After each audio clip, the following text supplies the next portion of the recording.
Okay, we're here today with Arnold Hawkins, who is a member of the Loudon High School Football Hall of Fame. Arnold went to Loudon High School after the schools were desegregated in Loudon County in the mid 1960s, and he became really the first black football star in Loudon. And so, thank you, Arnold, for allowing me to come in and talk with you today. First of all, tell me about your family. Well, I was actually raised over on Walnut Street, and there was 10 in my family, 7 boys and 3 girls. Wow, big family. And I was actually next to the youngest, and single mom raising 10 kids. And And what was her name? her name was Kate Hawkins. Kate. Okay.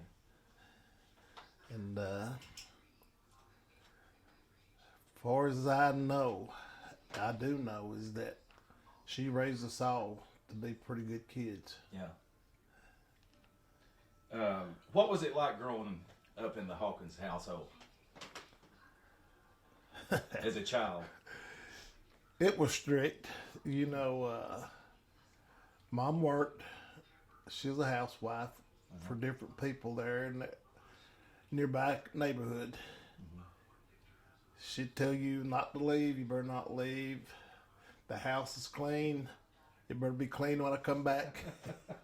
Just basically the conversations that a single mom would have with her kids, after going out working all day. She don't want to come home and do it all over again. Yeah. But other than that, she raised us all real well. Now, Ludi, was that your aunt? Ludi was my sister. Ludi was your sister. Okay. Okay. Yes, she was my sister, and Ludi helped raise us as well. Okay. She did the same. She was a housewife in the neighborhood, and she was my oldest. She was the oldest one in the family. Okay. So she helped raise us along the way with her kids. Wow. And but she was pretty strict on us as well. Now, did she work with the Lefflers and the Camps, Ludi? She worked with the Lefflers and the Camps. My mom worked for the Grays and the Watsons Okay. and Miss Ruby Lutz. Mm-hmm. And that was pretty much their daily work duties, is go and prepare meals and clean up the house, iron, or whatever it took, whatever they needed done. Right. When Miss Ludi passed away, that was probably 5 years ago, something like that. Probably a little bit longer. Okay. Can you tell the story about Bert Camp missing a game? I did not know that story. I know Bert spent a lot of time down here with us at that time. I'd heard that they were playing at South Carolina, and he was, doing play-by-play. And when he found out Miss Ludi had passed away, he missed that trip to come to her funeral. So I thought, boy, she must have been something special to that family. The Bert Camps thought the world of Ludi. The Lefflers did too. Mm-hmm. She pretty much helped raise the Bert Camp kids. Bert and I reckon his sister's name Laura. She helped raise them, same as Jack and Jenny Leffler. What about that? And they really looked at her as a second mother, and they thought the world of her. Well, Hank thought the world of her, and they go on vacation. She went on vacation. It's all right. What about that? That's good. But she thought the world of that family as well as they thought the world of her. Well, growing up in Loudon, what did you do for fun as a kid? We actually down at the old Dunbar school, they had basketball goals down there. Yeah. We played basketball, play a little pitch softball or whatever. And as I got older, Coach Ratledge, I guess this was probably during some of my high school time or maybe before. Coach Ratledge would always let us, he was in charge of us recreation, and we'd go down there and play baseball at the baseball field for about 3 or 4 hours a day. That's a long time. Yes, yes. And he stayed there with us the whole time. Well, at Dunbar, for those who are watching this, this was the black grammar school in Loudon until 1964. So, what are your memories of Dunbar when you think of Dunbar? Dunbar had two. There's probably more teachers there, but the two that I had was Miss Edna J. Arnwine and Miss Anna White. Miss White, she lived in Lenore City, but she come down here every day to teach. And Miss Arwine, she lived on the corner on Cedar Street. Okay. And it was a really, it wasn't a crazy setup, but that school, it was one huge area, but they had sliding doors that separated the pre-kids from the first, second, third, and fourth grade. Then the fifth, sixth, seventh, and eighth was on the other side. Miss Arwine taught the lower grades. Miss White, she taught the higher grades. And some days in Miss White's room, she might get to your class and she might not, because she was teaching 4 or 5 classes in that one room. And it was very, very casual. There wasn't a lot of noise. You know, if she was teaching that class, you better be getting your homework done for your class or for the next day or whatever. But it was a good atmosphere. Everybody knew everybody, and everybody was pretty close. And at that time, kids in Philadelphia was also coming to Loudon School. Okay, see, I didn't know that. Yes, they were all coming to Loudon schools, and as I've told you probably before, my older brothers and all of them, you know, they would catch the bus up there at Maple and Ratledge's grocery store. Okay. That's where Joe Morefield's little setup is right now up there. Okay. And they'd catch the bus, have to be up there about like 6 o'clock in the morning, and they'd catch the bus to go either to Sweetwater High School, which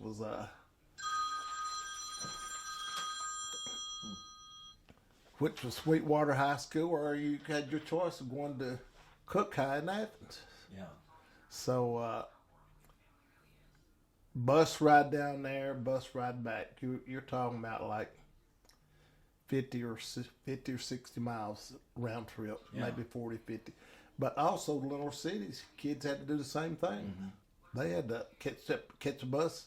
Yeah. And they rode from Lenore City to Sweetwater, either Cook High as well. And when they integrated, I was going to be heading that way, but integration hit, and I didn't get to go down there. Yeah. I did not get to go. Now at Dunbar, did they have any? Any sports teams? Didn't have nothing. Didn't have any sports team.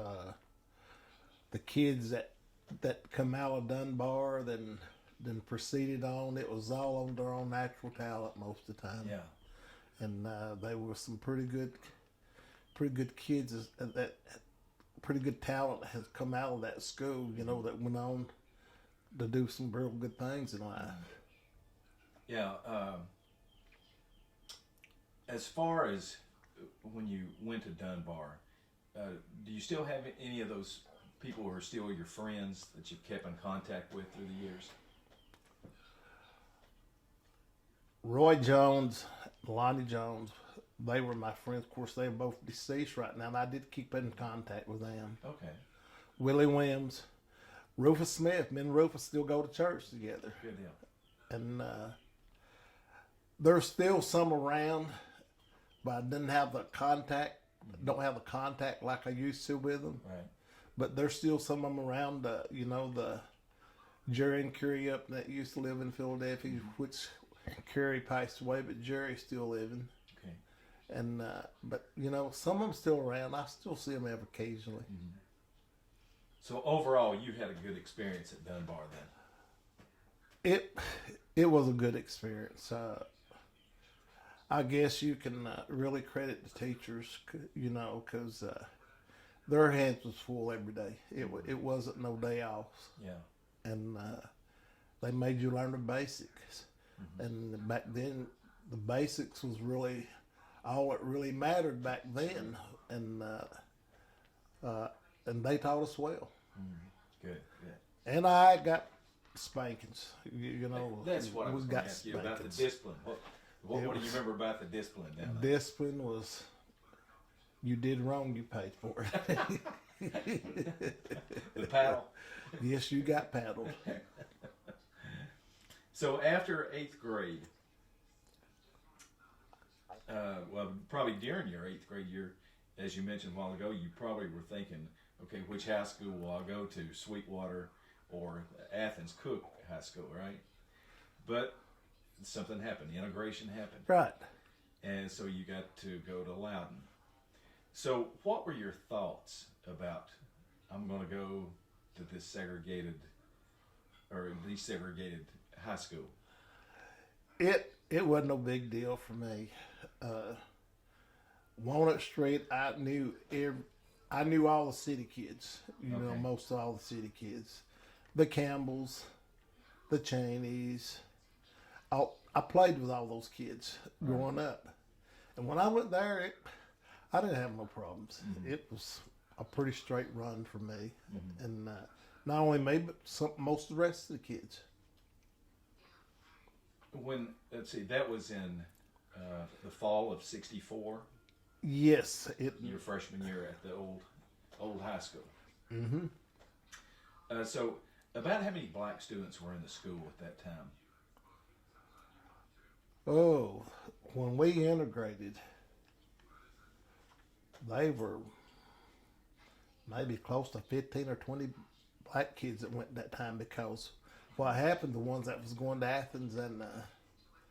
Athens and Sweetwater, they come back and went to school. Some of them might have been juniors, some of them might have been seniors or sophomores, but they all come back and went to the high school as well. Like I had two older brothers, Charles, which played high school football for a while, and Henry. They all come back to Loudon after the integration from Sweetwater. So it was, like I said, when this happened, like I said, there wasn't no more buses, there wasn't no more anything else like that. So they had most of them all come back to either Lenore City High School or Loudon High School. Mm-hmm. Did those schools close? Cook I don't know if the school was still there, but I know they just had a big dedication to something down there. And I know Sweetwater High School here, this past over the last couple of weeks at their high school had appreciation of Sweetwater High Point High School. And then it went on to address who the teachers were, the football coaches were, and everything, you know. And in fact, Sweetwater High School, they're going to start honoring it.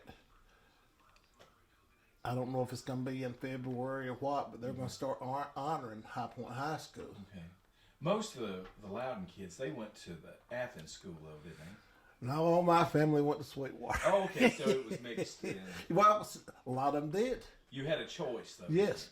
There was a bunch, some kids from Loudon went to Sweetwater, some kids from Loudon went to Athens. Okay. When I was telling you with Earl and Joyce that I talked with earlier, they both went to Cook and Athens. They sure did. So when you go to Loudon High School in the fall of '64, how were you treated by the other students? I didn't have no problem. I knew a Yeah. lot of them. The biggest thing that I had to do was get used to the other kids that I didn't know. Yeah. Yeah. But other than that, everything, it went fine for me. Yeah. I didn't have no problems through high school. Mhm. And I don't think any other the kids that had to go after the integration did either. So your first 2 years were up on the hill before Yes. moving to the new school. So which of those locations did you like best? Well, I had to walk to both of them because there were Right. no buses. And to me, they were about the same. We had a lot more room in the new school, Yeah. a lot better facilities. If anybody remembers what the facilities was like up there at that old school, they were pretty tight. But I guess basically going to the new school was a better choice. You played football for the legendary Hall of Fame coach Burt Ratledge. What was it like playing for him? What are your memories of Coach Ratledge? Coach was a guy that you respected, whether you want to respect him or not. You respected him. Hard nosed, very concerning. I know if you was out of school and you played sports, especially football, you better be out for a reason because he's going to come looking for you. Really? He would come looking for you, and not concerned for just you playing that sport, but the reason that you're missing school or if you're sick or if you need anything. That's just the way that community was when I grew up, that we grew up in. And but other than that, you better stay hid if you was out of school. You didn't want to get called out doing something you wasn't supposed to be doing because, like I said, he would come and check on you. You and Coach, as an adult, y'all had a good relationship, didn't you? Coach Ratledge he was a father figure to me. Okay. We talked all the time. He was this type of guy that went through high school. He never did tell me how good I was. Never did. I don't know if it was a secret that he wanted to keep to himself or didn't want to share with me, but he never did. But he knew that he was going to count on me to do what I was supposed to do. Were there any other teachers at the high school that made an impression on you? That you thought, I really respect that person. Coach Porter, he was there for a while. Then Mr. Napier was my principal. I had a lot of respect for him. The Watkins was the teachers out there. I had respect for them. There was a bunch of teachers that was very influential in my life while I was in school out there. And but Coach Ratledge, I guess, was probably one of the most influentials that I had. Yeah. So what positions did you play? I played running back and linebacker. Which did you like the best? I guess they was about the same, but Yeah. So, in a time capsule, what would your memories be of during your high school career? well, I guess one that stands out probably more than the other one was the last game that we played in our city up on the hill. I did the place kicking too as well. Coach had ordered me a pair of kicking shoes.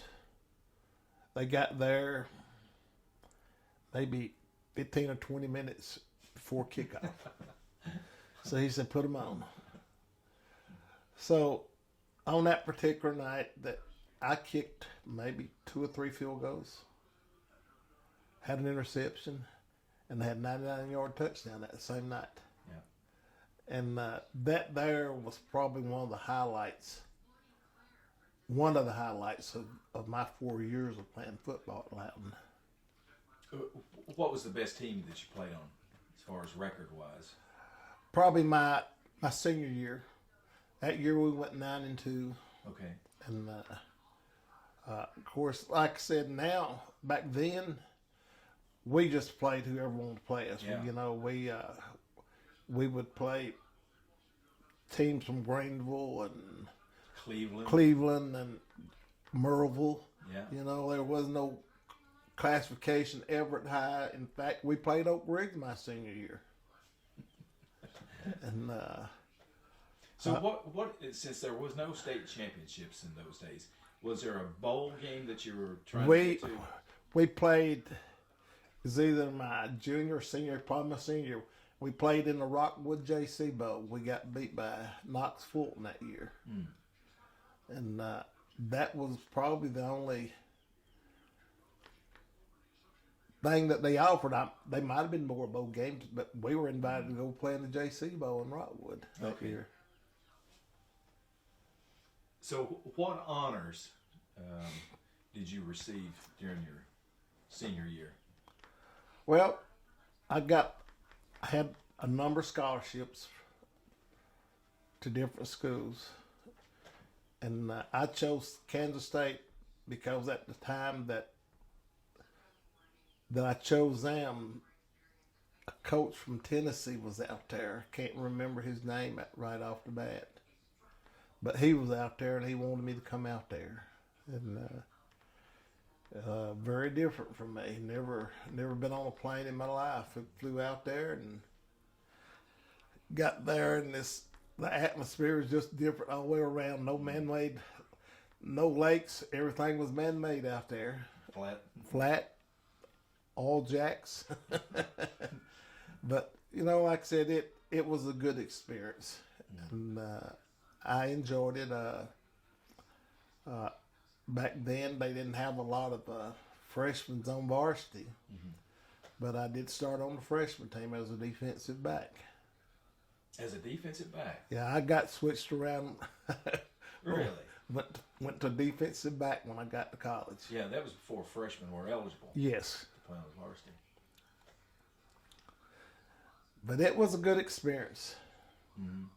Now, going back to Loudon, who were some of your best friends or just friends at the time you were playing? Jim Thomas, Joe Guider, Ted Sisser. Me and Ted was captain together. Charles Bettis, Matt Waller, Larry Bradshaw, Larry Rowland,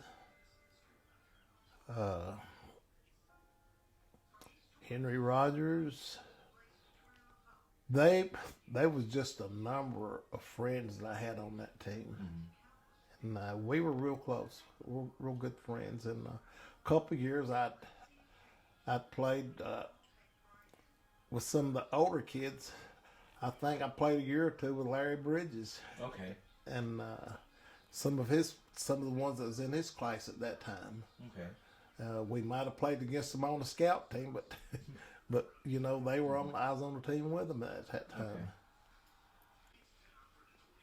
So, going back to Kansas State, at that time, the Southeastern Conference schools, they weren't recruiting a lot of blacks, were they? No.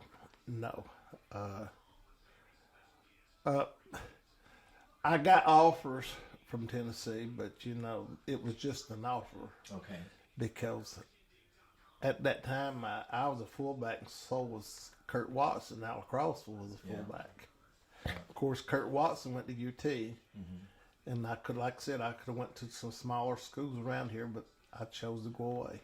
Mm-hmm. So, what was your experience? Was it a positive experience going out there? It was a growing up experience. Growing up, because I guarantee you, because like you didn't I said, know anybody out there. Didn't know anybody. Everybody was a new friend. Mm-hmm. Never did fly in my life. Mm-hmm. That one big experience, and getting around into those airport terminals and and make sure I got on the right flight. How often did you come home? The time I was out there, I probably come home maybe 3 times, 2 or 3 times. Okay. Yeah, how long were you out there? I went and finished my freshman year and probably maybe a quarter of my sophomore year. Okay. So you came back to Loudon. Yes. Now, is that when you met Sharon? No, actually, Sharon and I knew Sharon for a long time. We'd actually went to Bible school together. Okay. Down at Loudon Bible Camp in Spring City. And that was another thing that Dunbar and offered. You know, we had a guy that come from down there that would render Bible study for us for that period of time, learning Bible verses and whatever. Then your reward was you get to go to Bible school and stay a week. So they run a bus from all over, you know, these small communities go down to Loudon Bible Camp for a week or 2 in the summer. Pretty nice. But no, Sharon.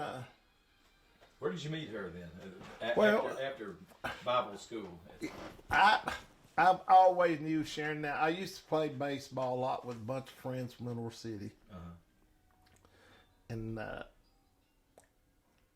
we played different places and practice up there. And more so, I guess, I really got to really meet her probably up in Lenore City. Okay. How old were you when you all started dating? Oh me. I think that I had done come home from college and was working up at Yellowtown for a while, and might have met her up at Yellowtown. Okay. Then I left Yellowtown and went to Oak Ridge. Okay. Now, you know, I taught both of your children, Derek and Brittany. Yes. And they were great kids. So what lessons did you all try to teach your kids? What were some important lessons for them to be successful? Well, the biggest thing is what we try to teach them to always respect their elders and make the right choices and do the right things. And keep them involved in something. Yeah. And they both played sports. And other than that, they were good kids, real good kids. Now you get to enjoy their kids. Huh? Yes, and we kept them in church. Yeah. We kept them in church. Now, you also had a great career in the men's softball circuit. So what are your memories when you think of men's softball that you played? Well, it was like a traveling circus. You know, you go and entertain people. And we did. I played from Bowie, Maryland, all the way out to Sacramento, California. And all in between. Had a great sponsor. Guy from down in Lebanon, Tennessee. Of course, I had some local sponsors from around here, the teams I played on, but the ones that really spent the money on us was the guy from down in Lebanon, Tennessee. He flew us pretty much wherever we wanted to go. If I couldn't get off from work, he'd fly me down there to play. Jeez. So it was a good experience. Met a lot of friends. I mean, from everywhere. So on that, the softball circuit, on those